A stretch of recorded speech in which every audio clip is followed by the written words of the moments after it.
an interesting live show for you.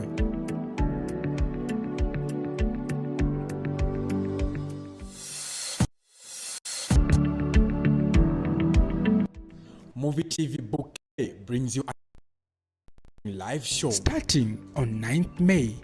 Every Fridays, 15 hours to 16 hours. Catch us live on Ask Movie TV, or better still, on Topsa Channel 96 on Litovia. Wapadera, an interesting live show for you.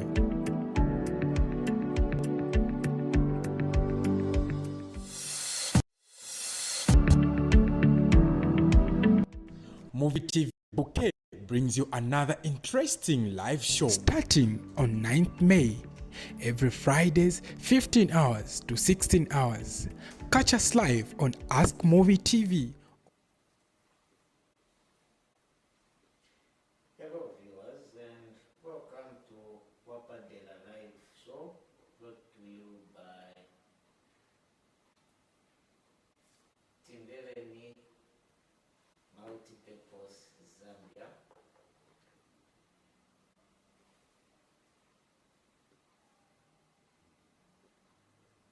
This program is brought to you in conjunction with Litovia TV and Movie TV. I am your presenter for today. My name is Cornelia Chama.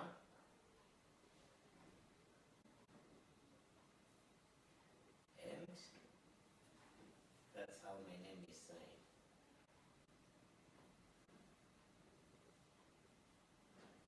This program will focus on the successes and the challenges that are met by persons with disabilities, both those that are deaf and those that are lame or have other physical disabilities.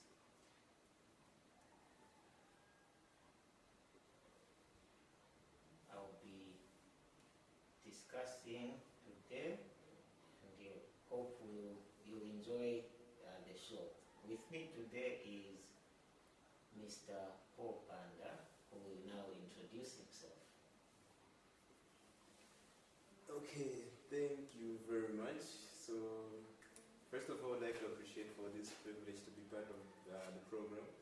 And I really appreciate the producers and everyone involved in this program. My name is Paul Banda. I'm a counselor under the Reverend Space.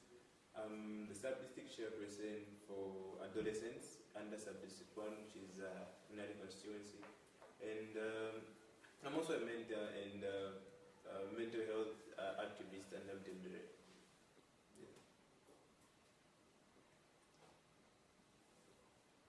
Okay, thank you very much, Mr. Vanda, and you're welcome to this program. Thank you. Now, I would like to start by asking you a question.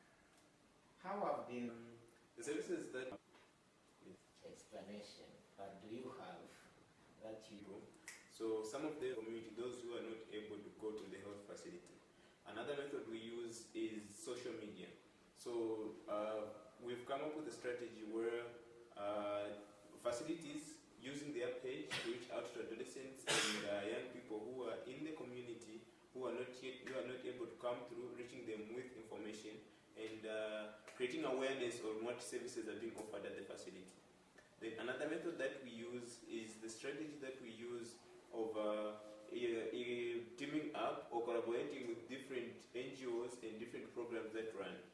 For example, if we have maybe an event where adolescents, we know that they're going to gather. There's a football tournament, maybe there's a netball tournament. We know that at that tournament we'll have a lot of people who are going to be present.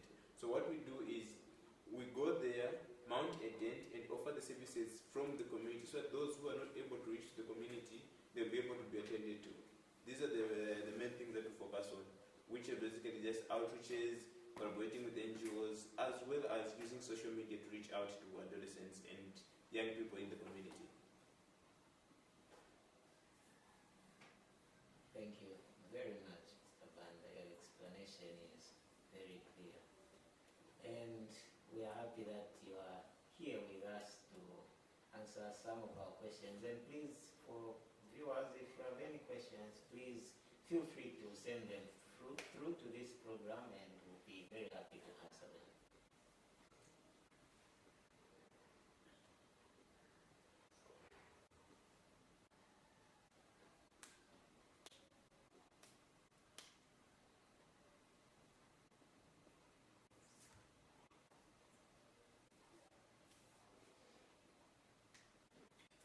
So another question that I may ask you is, for example, if someone who has a disability does not have a lot of things that support them, maybe they are not employed, what other programs do you have that support them? Okay, that's a great question, and it's really broad. So we have people who are differently able, and it depends on the specific disability that we have. There are those that we are able to link up to, and there are those that we are unable to link up to. For example, there are those who are able to use their hands, but they are not able to walk. So if they're using wheelchairs, we link them. We teach different skills.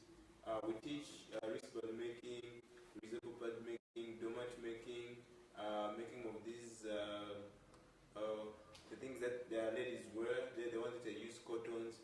So those skills, they can be taught by someone who's able to use their hands. But for someone who's not able to use their hands, we are unable to reach them. But it's one of the things that we're trying to combine different people so that different stakeholders can come on board and see how we can link all those people to different skills that they are able to do. But for those who are unable to speak or hear, we connect them.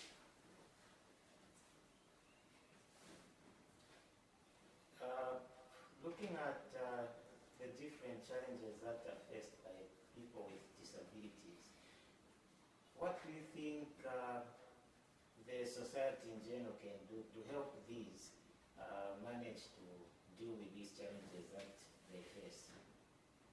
Disabilities, including mental disabilities and those that are physical disabilities. So what I believe the society can do is the first thing that we need to work together as a society. Once we work together as a society, we have different specialties and with different strengths that we can use. If societies come together and work together, they will be able to accommodate everyone, depending, it doesn't matter what type of disability they have.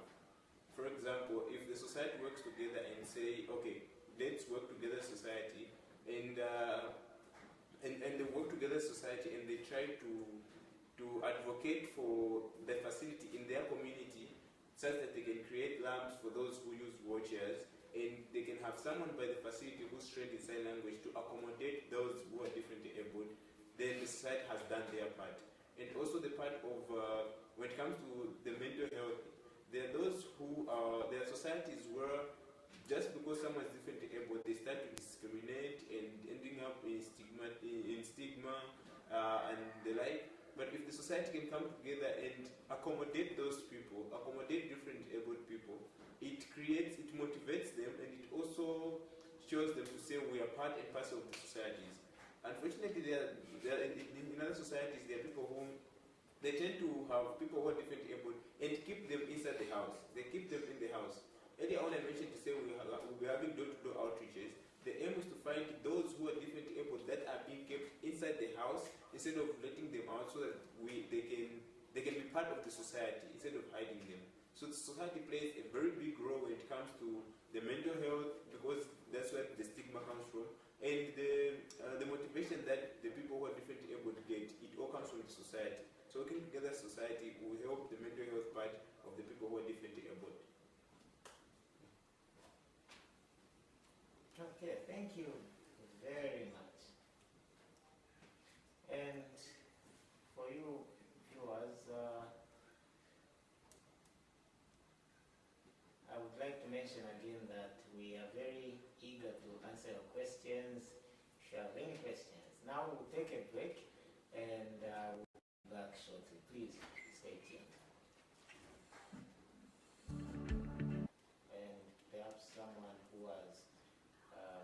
mental health problems.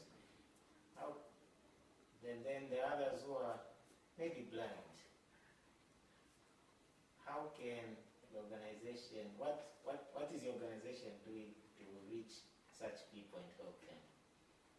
Okay, that's a great question. So, as internet-friendly space, what we are working on right now, we are working on involving each and every organization that deals with people who are differently abled. Right now, the only organization that we are linked to is Chainama, because it's the closest that we have. So all those who need mental health services, and Chainama has a special school, a sector where people who are differently abled are able to attend classes.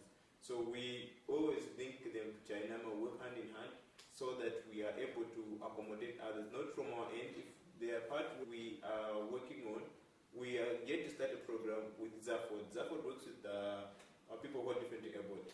So Zafod, we are working with them hand in hand when it comes to people who are unable to walk and people who can't hear or talk.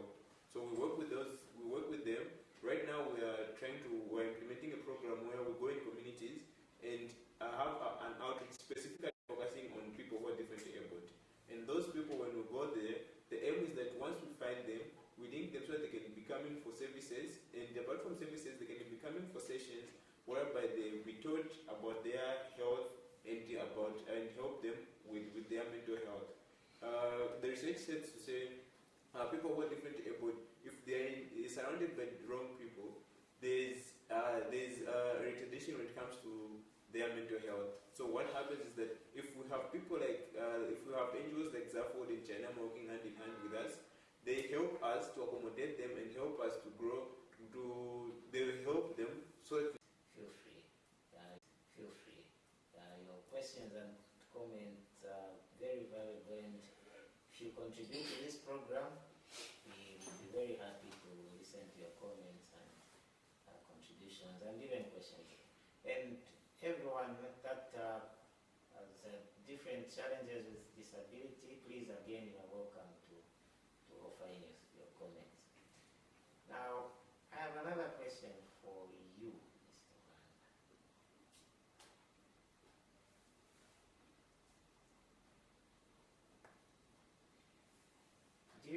What do you think is the best measure to promote equal accessibility to mental health for people who are living with disabilities?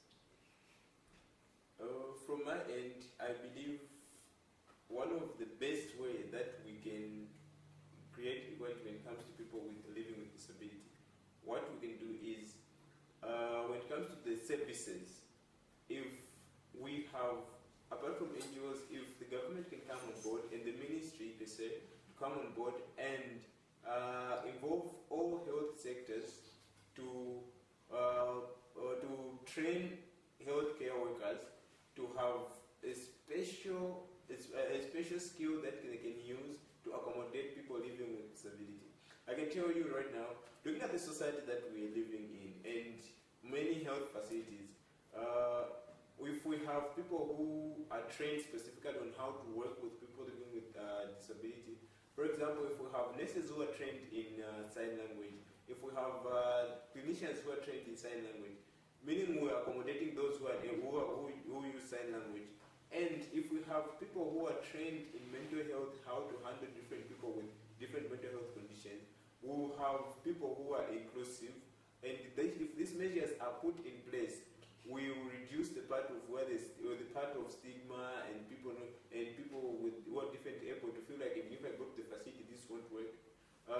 Sadly, someone who was using a wheelchair, this happened in one of the facilities where someone who was using a wheelchair went to a facility, the male went to the facility and went to collect condoms. And the first question they asked them to say, like, you are on a wheelchair and you are here to get condoms, which made them feel bad. And if that person that person never went back to the facility again, because the person who attended to them was not trained on how to talk to them, and they were judgmental.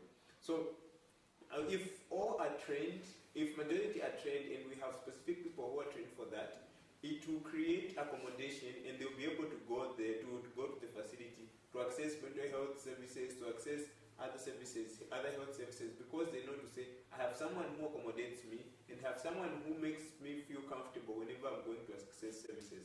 So the main measure that is supposed to do is train healthcare workers, create the place, create a welcoming place, and a place which is compelled. If they have that, then they can work on that. Just basics, they teach them. Even if you know that this person won't be able to meet these people, to meet someone who's differently able, but they should just have basic skills and knowledge on how to work in these sectors. If these are implemented, then I think we can have much impact in those ends. Thank you. Great, thank you very much for that nice explanation, Mr. Banda. And I'm sure many of those viewing our program agree with what your comments are. Now, another question I would like to ask is,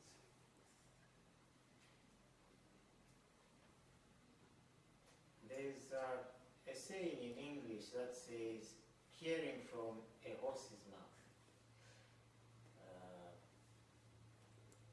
Do you think, as your organization, do you think it is necessary or important to put persons with disability as those who take the lead in advocating such issues as mental health, lack of sign language interpretation in many institutions? What do you think? It's a big yes for me. It is very important. So look at this. If you look at it this way, I have worked with people who are differently able before. And the way I understand things, it will be different from the one who is differently able.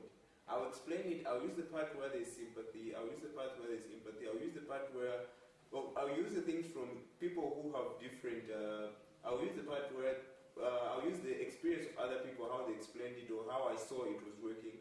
I saw it and I'll be like, okay, this is bad, you're not supposed to treat like that. But someone who felt that, someone who's really doing it, has much experience, you can't compare to the experience that I have. So if we get people who have who are different able to take lead in advocating for this, will have much impact because they have the actual experience, and like someone who has who is like a third person in the experience. So making people who are different able to take the lead, it helps them. It will help to have much impact because they will be able to explain something that is first hand, not something that I saw, not an experience that I had, but something that happened to specifically them. And it will cover more ground because it will get more people on board. For example, if I go in the community and I start talking to someone who's using a wheelchair, to say, no, you can go by the clinic, you can have these services and these services. Yes, you can carry impact, but if we have someone who is using a wheelchair and goes to talk to another person who's using a wheelchair to say, this is what we're supposed to do. You can go to a health facility, you can get services here and there, they have lunch, and you're able to see a clinician because they know that this is someone different in a movement. It's the best movement that can work to and try to implement it. So is one of the best things that we can do, and that different organizations as well as stakeholders can do to make sure that this works and we can include everyone in the program. Thank you.